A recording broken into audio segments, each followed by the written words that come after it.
If you're watching this and thinking, what on earth just happened? Stay with me, because what you're looking at right now is the exact moment everything changed. My brother's wedding.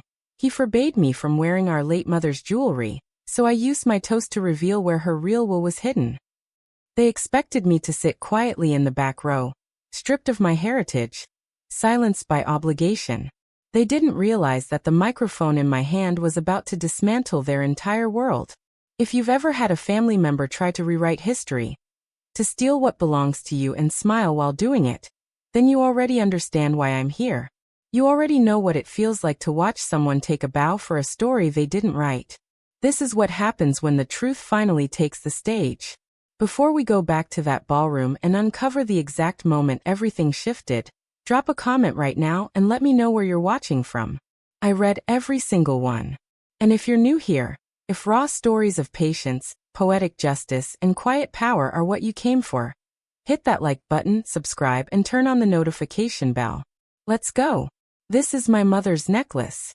She wore it at every important occasion she ever attended.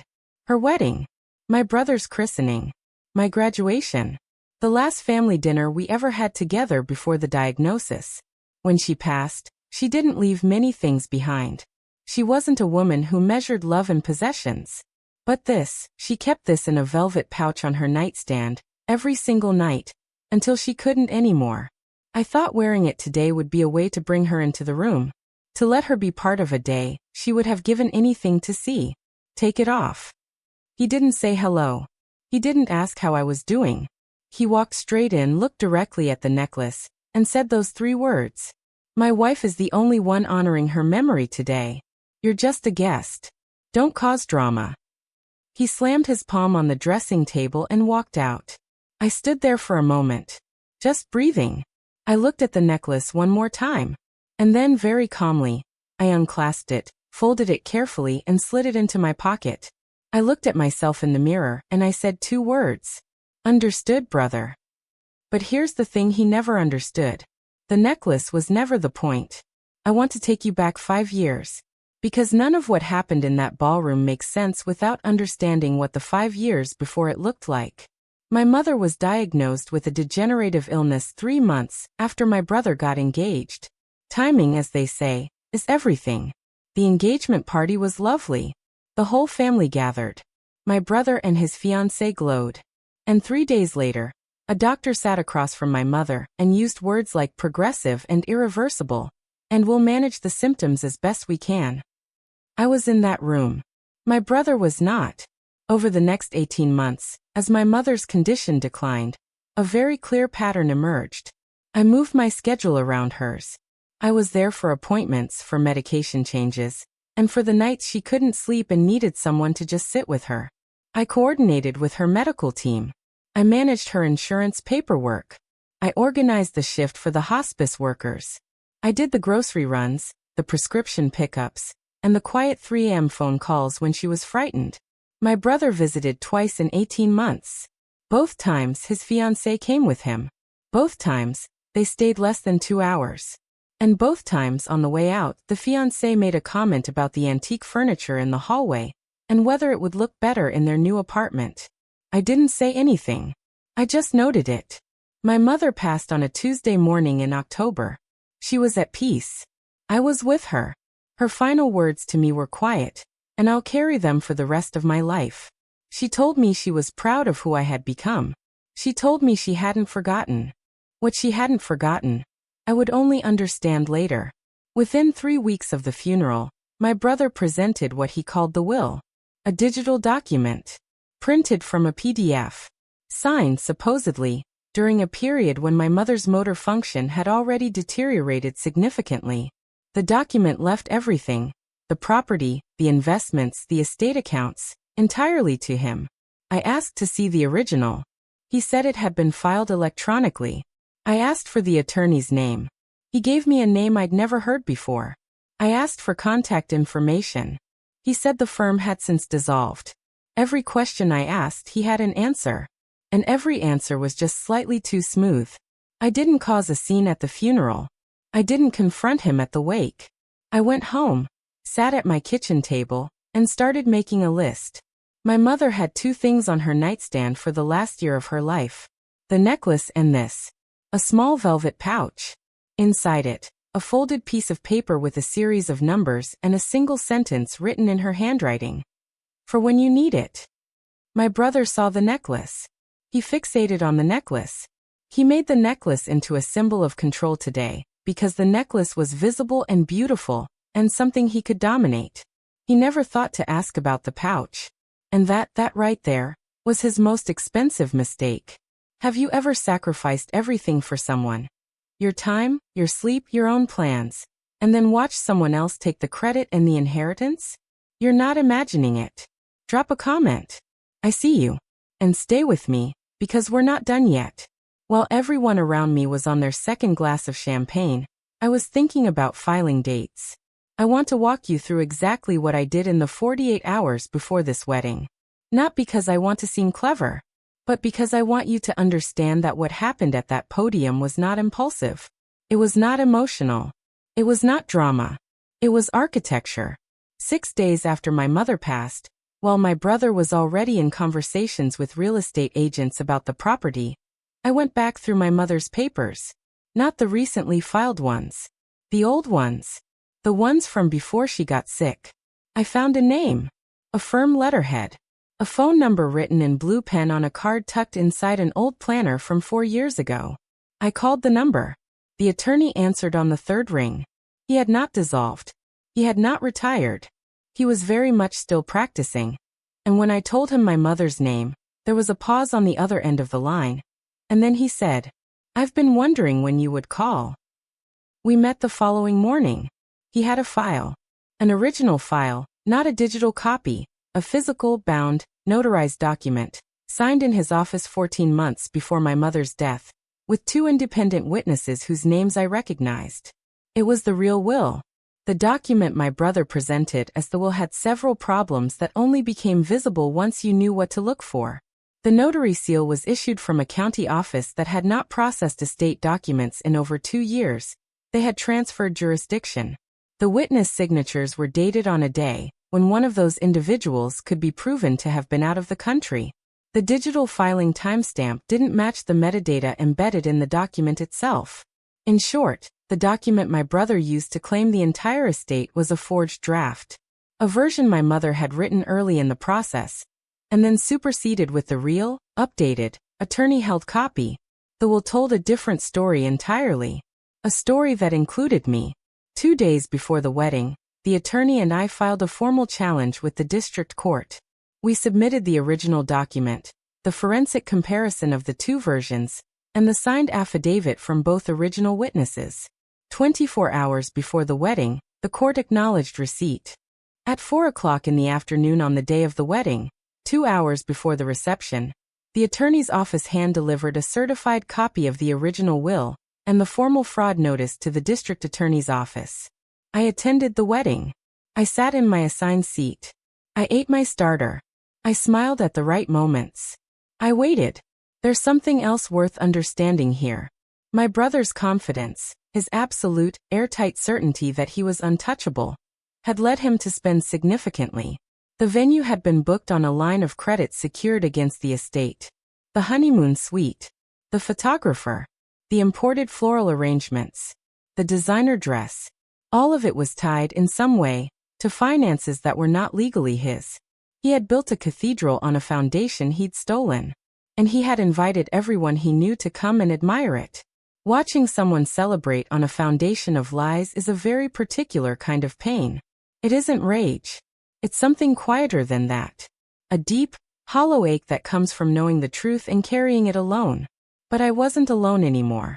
The truth had already been filed. The clock was already running. All that remained was the toast. I know some of you are watching this and thinking, why didn't you just let the courts handle it? Why the wedding? And that is a fair question. The answer is coming. But first, if you're still with me, drop a fire in the comments. I want to know how many of you have made it this far. The bridesmaid finished with a toast, held up her glass, and the room erupted. 200 people standing for a couple who had built their lives on a document they had no right to use. And then the MC said, And now we'd like to invite the groom's sibling up to say a few words. I walked up to that microphone and I adjusted it carefully. I looked out at the room. 200 faces. Some of them were people I'd known my whole life. Some of them were people I'd never met. All of them were about to hear something they hadn't expected. I started speaking. My mother would have loved tonight. She would have loved the flowers.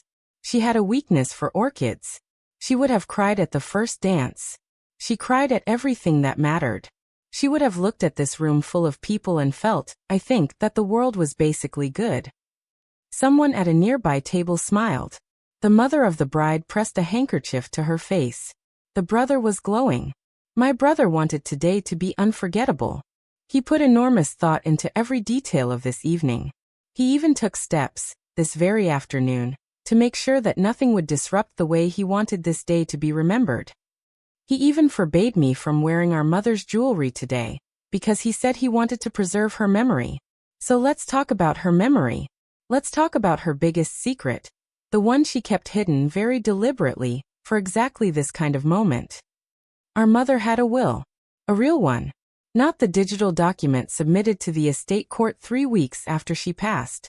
The real one, a physical, notarized, attorney-held document, signed 14 months before her death, with 2 independent witnesses who were present in the room.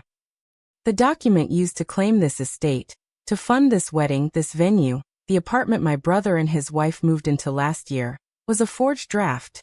Notary seal from a jurisdiction that had not processed estate documents in over 2 years. Witness signatures dated to a day when one of those witnesses was abroad. Metadata that doesn't match the filing timestamp.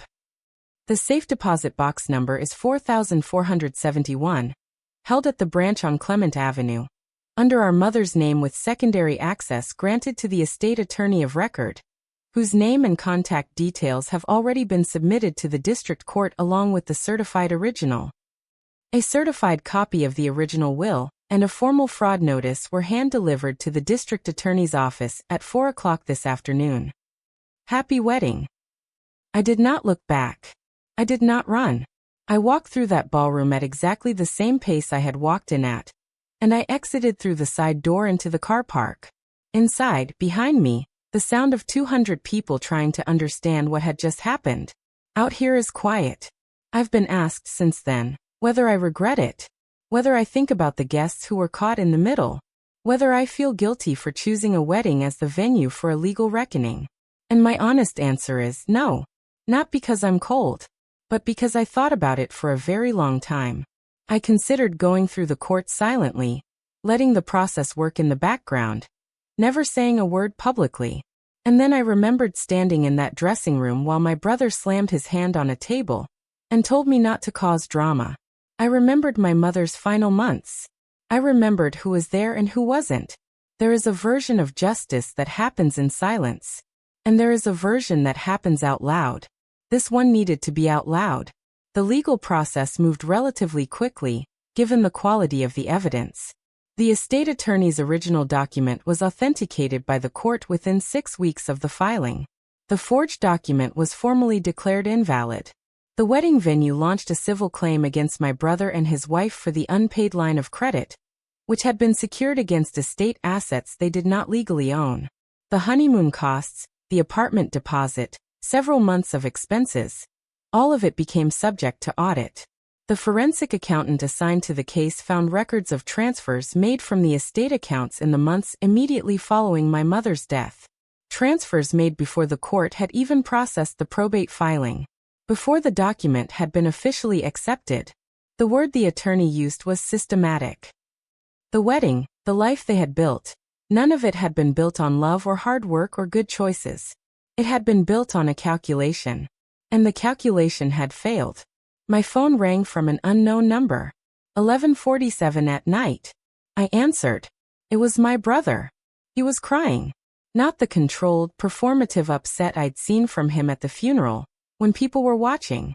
This was something else, ragged and real and frightened. We can fix this. We can fix this as a family. Whatever you think happened, we can sit down, we can talk, we can figure this out. You told me not to cause drama. So I didn't. I just let the truth speak for me. And that was that. The estate was redistributed according to the original will. I'm not going to go into specifics, not because it doesn't matter, but because that was never really the point. The point was always the truth. My mother wrote that will 14 months before she died. She had it properly drawn up. She had it properly witnessed. She left it with someone she trusted. And then she put the access information in a velvet pouch on her nightstand. And she waited, I think, for me to find it. For when you need it. She knew. She knew that if things went wrong, I would be the one who came looking. She knew that I was the one who showed up. And she protected me. Even from beyond the end of her own story. That is not a small thing. I sit with it every day. I don't have a relationship with my brother anymore. I've thought about whether that's a failure on my part. Whether I should have found a way to reach back, to mend it, to choose family over everything else. But the family I choose now is built on honesty.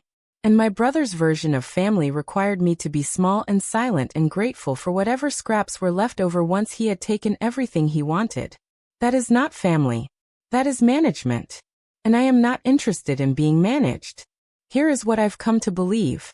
There are people in this world who will look at your sacrifice and see an opportunity. Who will watch you carry everything and decide that your steadiness means you can carry more. Who will use your loyalty as a door they can walk through whenever they need something, and close whenever they don't. And for a long time, I thought the answer to that was to prove myself. To sacrifice harder. To be more patient, more present, and more understanding. To earn what was already mine by rights. It took my mother's death, and what came after it, to teach me something I should have learned much earlier.